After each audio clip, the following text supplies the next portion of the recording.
Thank you everyone for coming to the penultimate session, which is going to be a session where our experts are going to be reflecting on the 2 stimulating days of conversation. And I'm going to keep my intervention to minimal, and we'll let Commodore Vasan to begin with his reflection. And yeah, please go ahead and do that. We don't have much time. I think we've been given 10 minutes each. So yeah. Okay, please, yeah. 5-7 minutes. Yeah. Thank you, Dr. Tenzin and Dr. Gohain and Swati, all the panelists and wonderful scholars who come from all over India.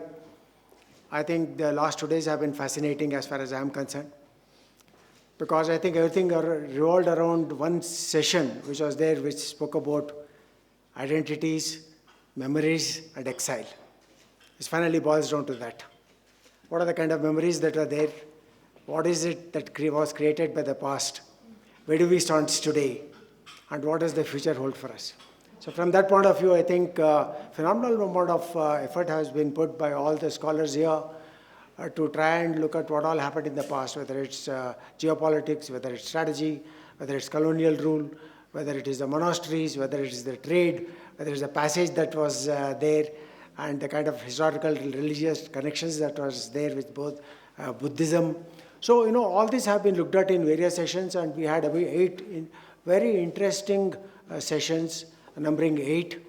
And I must compliment each scholar for putting up such wonderful show. And in our own case, including me, a lot of us were exposed to some of the topics that we perhaps knew, but found it as an opportunity to update ourselves. A lot of topics were totally new, of which you didn't know anything about, and therefore you put it in your drawer and wanted to work on this and understand more of it.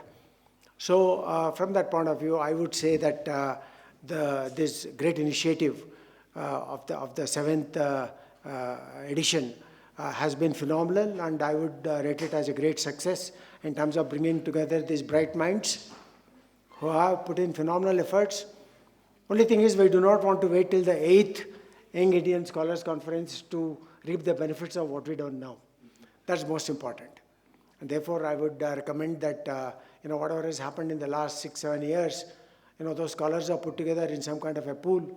And when we digitize all that they've done, and also carry out some kind of a review as to where have we progressed from the recommendations that were made, perhaps in the first Indian Scholars Conference. Because without that, we'll be just going back every year to perhaps something that was already discussed and not taken cognizance of.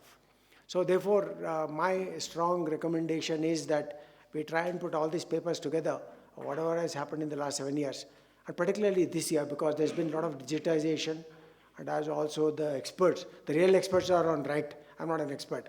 So they have brought out clearly that, while AI is there has to be a judicious use of this. No bars on using AI, but it has to be increasingly used for, collation, and also to try and see what kind of activities need to be planned in the coming years. So I would say that everyone who has come here or have gained in one form or another, whether it's value addition to the papers because of the comments and the question and answer sessions that were posed to them, by a process where they will refine their product and thereafter submit it to the people here, so that it becomes something that will be in the library of TPI and to follow up. And therefore, I'm also very happy that we signed this MOU. I would like to tell you that we have had this MOU for some years, and we did a program here, right here in TPI. And thereafter, we also did a program in MCC in Chennai. But somehow, after COVID, we did come down on this. So the efforts are there now to reinvigorate this entire process of what we've been doing. I must tell you a small Chinese story. A lot of Chinese stories were exchanged on the dining table yesterday. So when we signed this MOU with TPI, we put it up on our website. And the first people to notice, who they are. So the Chinese embassy promptly called me up, because they were also planning to take about 15 scholars from Chennai Center for China Studies on a curated trip to China. So they said, how can you sign this MOU with TPI? We categorically told them we are a think tank, and we have the liberty to sign MOUs with whoever you think would be of use in terms of our scholarship studies, etc. That costs us the trip. So it doesn't matter. Honestly, it doesn't matter, because we are very serious about trying to understand issues related to Tibet better. And all those issues have come out today, whether there's hydrography, whether it is commitment to clean environment because of RE, or whether it's because of the processes which were there. So I'm very happy that we have renewed this MOU today, and we are going to invest in joint studies by exchanging research scholars as may be required. And since we have phenomenal number of scholars here who are from Assam, from Darjeeling, from Bihar and various other places, I would request them also to have some kind of similar MOUs, not necessarily MOUs, but some kind of a joint programs which are drawn up on an annual calendar, which will contribute to continuity of this program and also give us new ideas about how to go about achieving our objective.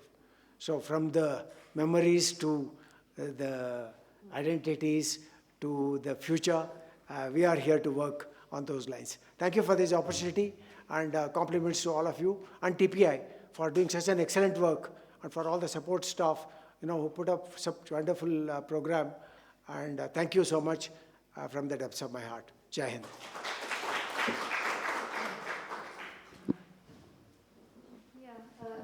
Congratulations actually to TPI and the organizers of this conference for almost now we are concluding the 7th Young India Scholars Conference. It was a very enriching 2 days, and the brief for us, for Swati, was to summarize the main themes of the workshop. And we have been summarizing and reflecting all throughout, so I'll reflect some more now. So please bear with us. The important themes covered in this conference were so many. We covered geopolitics, borders, cartography, identity, memory, nationalism, digital nationalism, nationalism and gendered subjectivities, transboundary resource cooperation, transboundary connections, histories of connections between Tibet and its borderlands.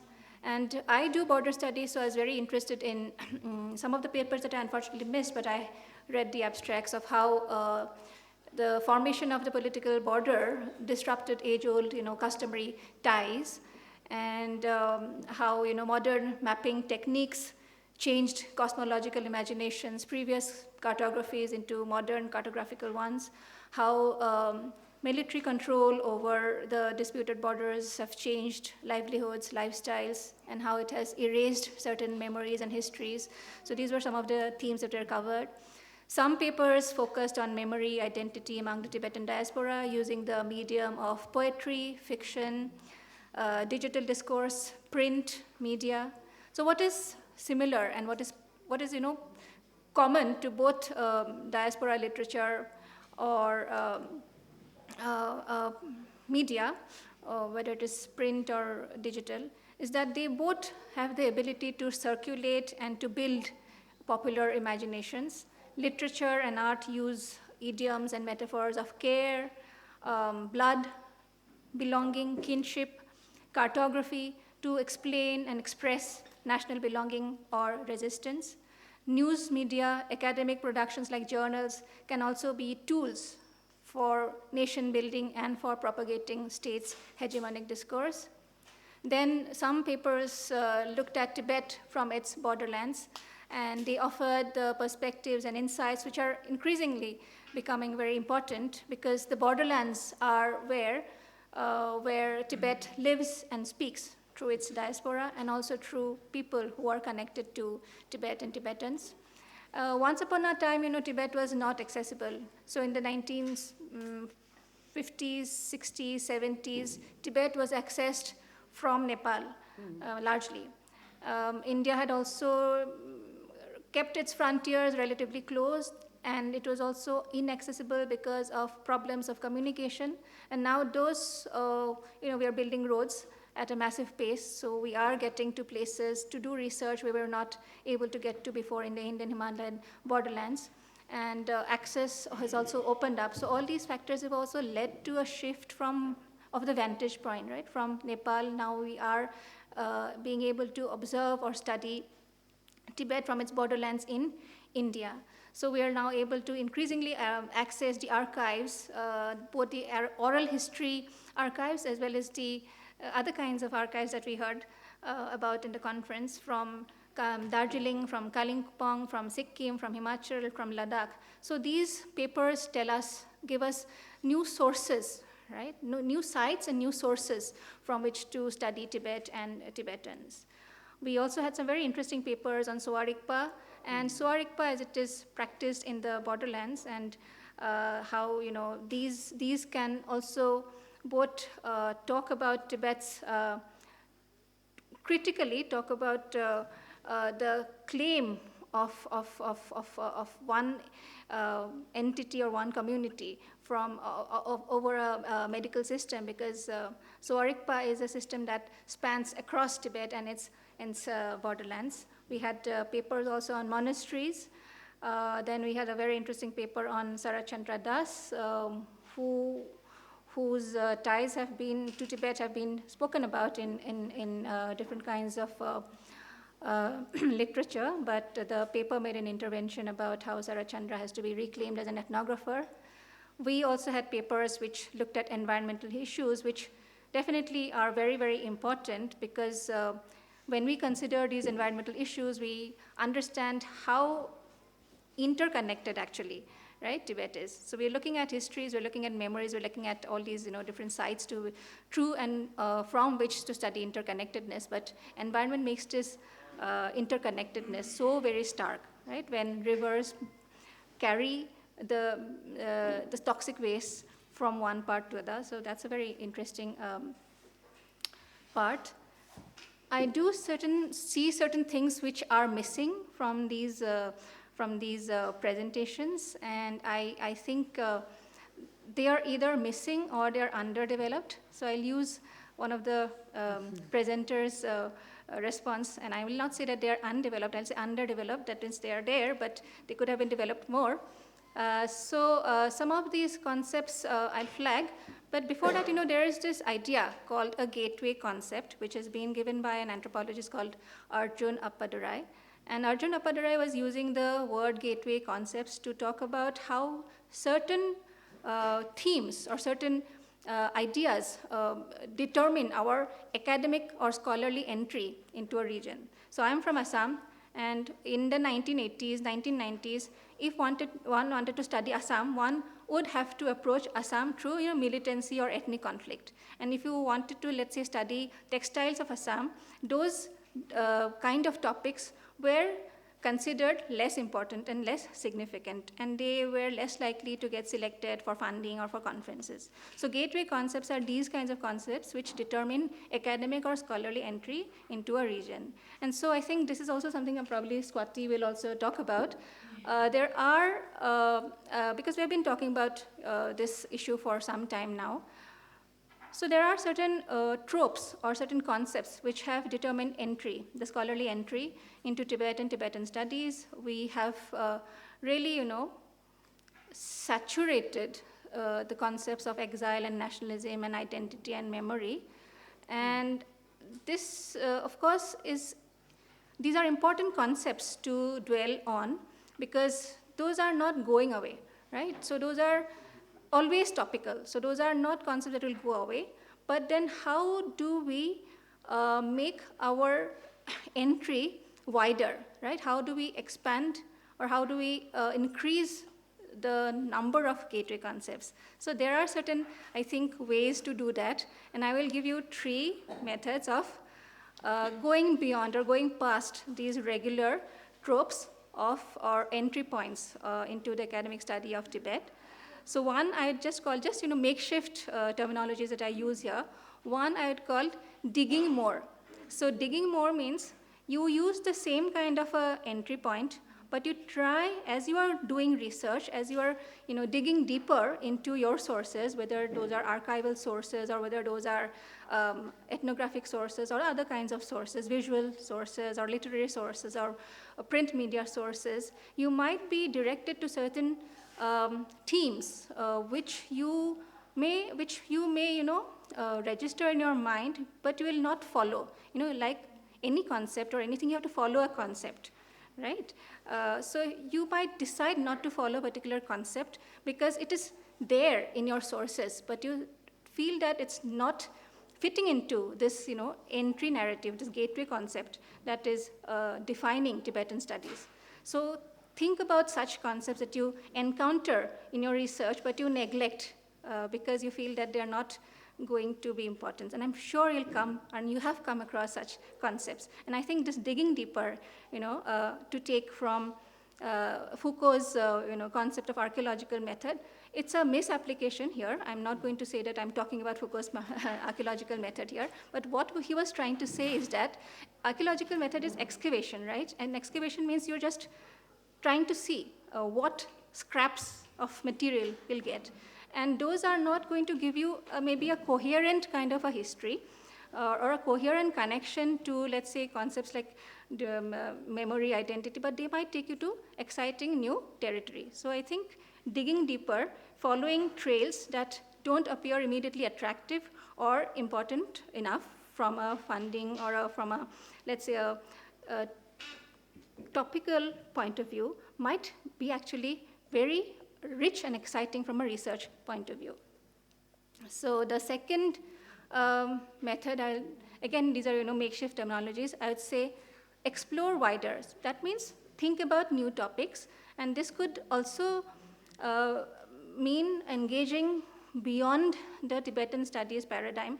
Look wider, look at, if you're from the social sciences, look at social science literature. If you're from the environmental sciences, look at environmental sciences literature from Latin America, from, Asia, from Europe, and see what are the themes that are important there, and can you work on such themes? For example, food, maybe that's been explored. I didn't see it in this conference, but I've seen it in other conferences of Tibetan studies. But I don't know. I'm just thinking that there are many ways in which one can cull from the regional literature in other parts of the world, which you can then bring into Tibetan studies.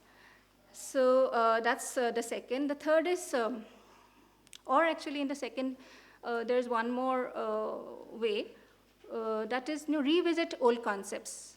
So concepts that were there maybe in 1950s or 1940s studies of Tibet, revisit that with a new kind of a approach. So that is something like education. Education is something that I feel seems like a passé subject, but you can revisit it and see how that can be reworked. I'm happy to talk about a research project I'm doing. This is not the place for it, but I'm happy to talk about that at another maybe informal conversations. The third way is, I would say, exchanging gaze. Again, this is a very makeshift kind of a terminology, which means that, as members of our own community, we are sometimes pressed upon to represent our own community. But what if we study outside our own community? So what, and this is for Tibetan scholars, if Tibetan scholars were to study communities who are non-Tibetan in India, in US, in UK, or what if they were to study China? So what new kinds of research trajectories will happen when Tibetans start studying or extending comparative perspectives from their vantage point in Tibetan studies to studying other regions and other communities. So these are the three, digging deeper, exploring wider, exchanging the gaze, very makeshift terminology, but ways in which we can maybe expand the horizon and the gateway concept of Tibetan studies. So I'll stop here.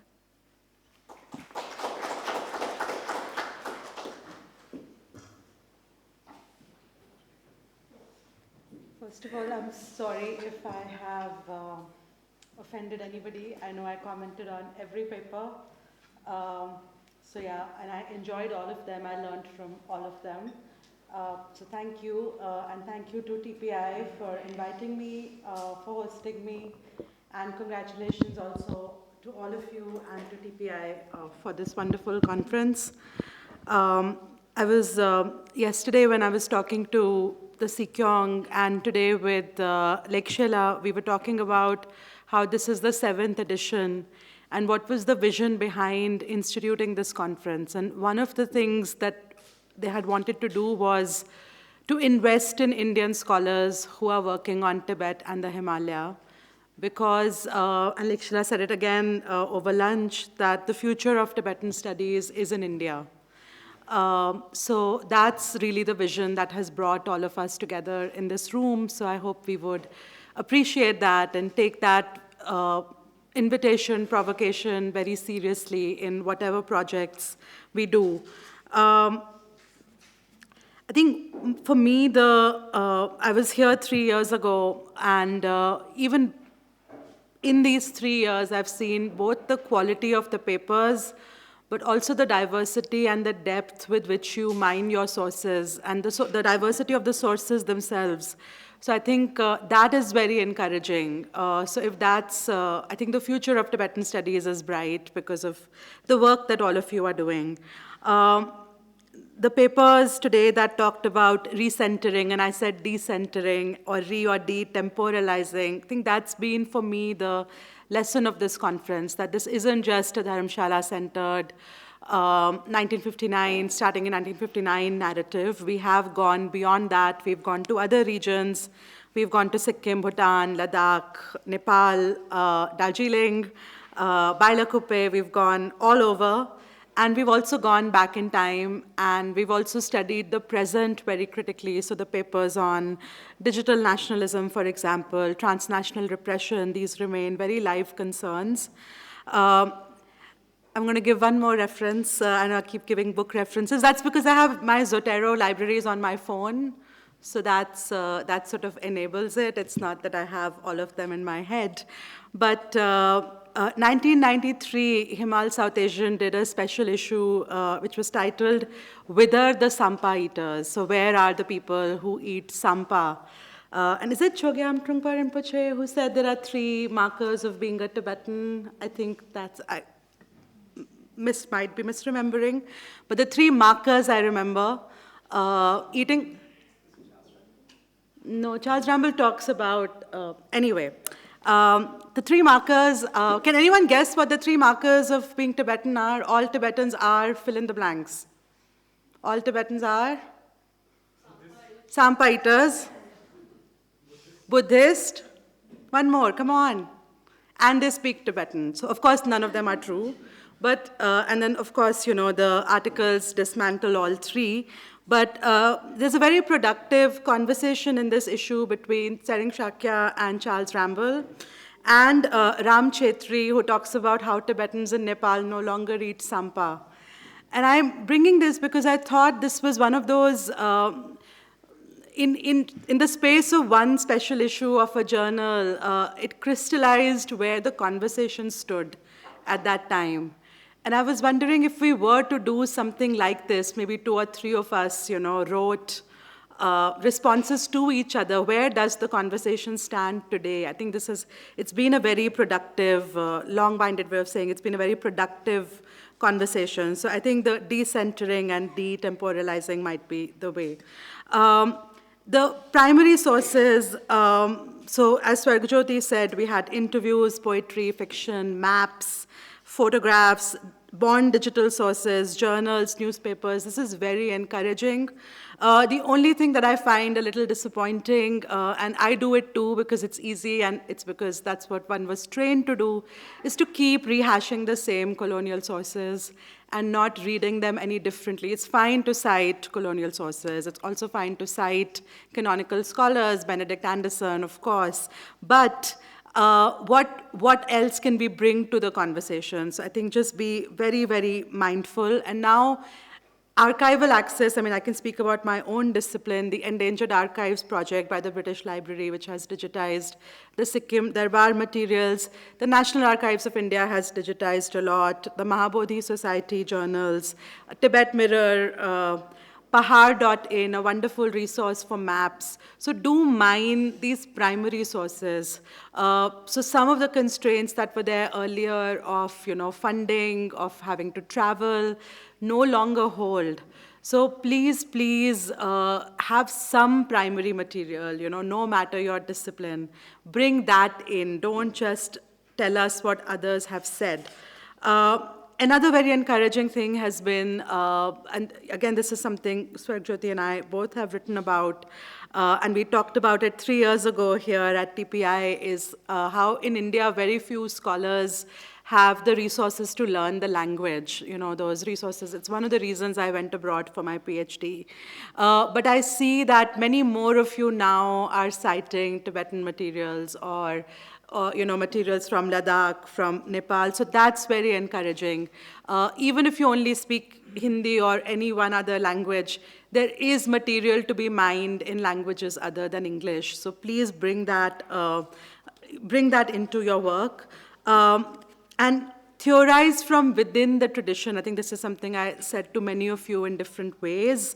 How do your interlocutors understand loss, memory? What is their vocabulary? How can we theorize something like nationalism, ideas of space, from within the tradition that we are writing about? So try and, instead of superimposing, theories from, it's important to be widely read, but sometimes it does violence to our material and to our interlocutors. So try as much as possible to do that.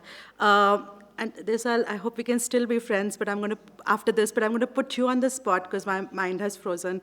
Can you explain in 2 lines what methodological nationalism is and why that's a bad thing? Then I'll continue. Methodological nationalism, what that is and why that's a bad thing, and then I'll continue. Don't do that. Yeah, please. No? Okay, you can do it later. So don't do methodological nationalism. If you don't know what it is, sorry. But one paper that did a really good job was Astha's paper, because it turned the gaze back on India. So don't sort of,